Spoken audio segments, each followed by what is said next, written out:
बच्चू कडू हे उद्या मुंबईला जाणार आहेत। बच्चू कडू आणि मुख्यमंत्र्यांमध्ये उद्या चर्चा होणार आहे। मुख्यमंत्र्यांची चर्चा होईपर्यंत शांततेत आंदोलन सुरू राहणार आहे। आंदोलन न थांबवता चर्चा करणार असल्याचं बच्चू कडू यांनी म्हटलंय। कर्जमुक्तीची तारीख घोषित केल्याशिवाय माघार नाही अशी भूमिका बच्चू कडू यांनी घेतलेली आहे। तारीख घोषित न केल्यास रेल्वे बंद पाडणार असा इशारा सुद्धा बच्चू कडूंनी दिला आहे।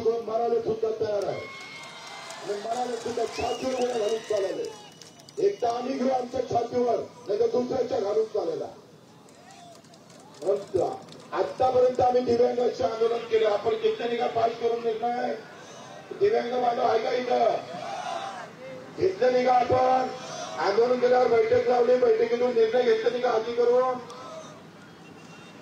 कमाल आहे। हे 600 रुपये महिना होता यांचा, 1000 झाला, 1000चा 2500 केला।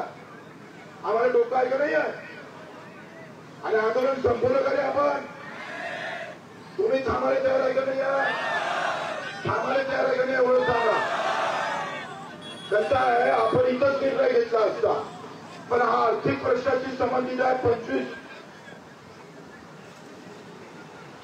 25 मागण्या, 25 मागण्याचा निर्णय एका कागदावर होईल काय? बघत चर्चेचा काही देवाणघेवाण होईल काय? बोला लागेल का बाबा हे आता आम्ही काय म्हटलं का ठीक आहे तुमच्याजवळ पैसे नाही ना, तुम्ही आता आमच्या खात्यात 5000 टाका बँकेच्या, बरोबर आहे?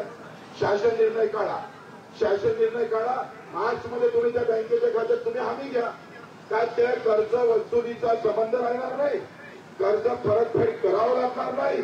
तो शासन निर्णयामध्ये आपण मार्च मध्ये तुमच्याजवळ जर जे पैसे आहेत ते तुम्ही त्या बँकेच्या खात्यात टाका। आता तुमच्याजवळ परिस्थिती जर नसेल सरकारची तर मार्च मध्ये शासन निर्णय आता करायचा, मार्च मध्ये त्याची तरतूद करायची। होते का नाही होत? पण हे तिथं बोलल्यावरच चर्चा होत का नाही होत? इथूनच चर्चा करतो ना सर्वे। तर थोड्या वेळापूर्वीच बच्चू कडू यांनी नेमकं काय म्हटलंय आपण बघू।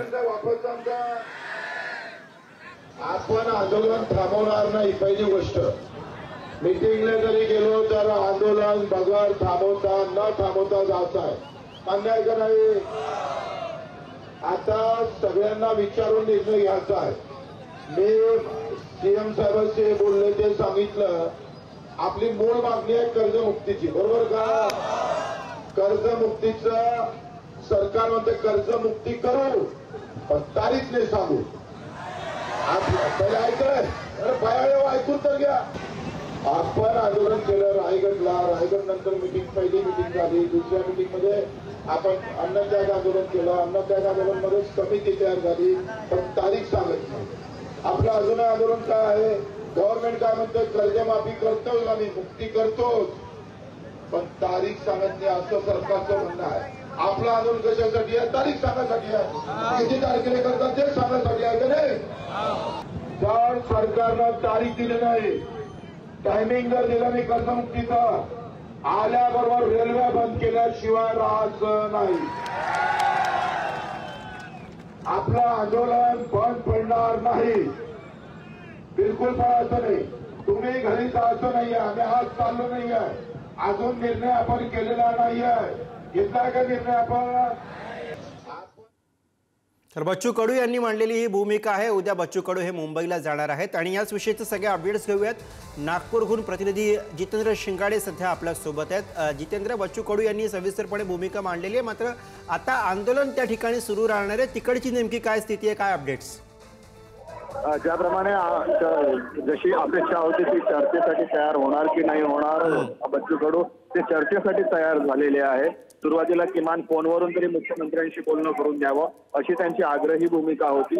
आता ते चर्चेसाठी तयार झालेले आहेत, मात्र आंदोलन हे सुरूच राहणार आहे। आणि जे नियोजित स्थळ होतं, जे मैदान राखीव करण्यात आलेलं होतं आंदोलनासाठी, तिथे आता आंदोलन करते जातील असंही म्हटलेलं आहे। मात्र पोलिसांनी कुठलीही भूमिका घेऊ नये किंवा आंदोलनात दाबण्याचा प्रयत्न करू नये याचाही याबद्दलही त्यांनी आश्वस्त करून घेतलेलं आहे। दोन्ही राज्यमंत्र्यांकडनं चर्चा सुरू राहणार आहे आणि कुठलाही आंदोलन केल्यानंतर त्यावर चर्चेतूनच तोडगा निघतो अशी ही भूमिका बच्चू कडू यांनी मांडलेली आहे। त्यामुळे कुठलीही समस्या सोडवायची असेल किंवा कुठलाही मुद्दा सोडवायचा असेल तर आंदोलन करून मग चर्चा करावी आणि या चर्चेतून किमान तारीख तरी सांगण्यात यावी अशी ही मागणी बच्चू कडू यांनी ठेवलेली आहे की बरोबर। त्यामुळे आता मुंबईतल्या चर्चेनंतर नेमकं काय होतं हे पाहणं महत्त्वाचं असेल। धन्यवाद आपण दिलेल्या सगळ्या सविस्तर माहितीसाठी।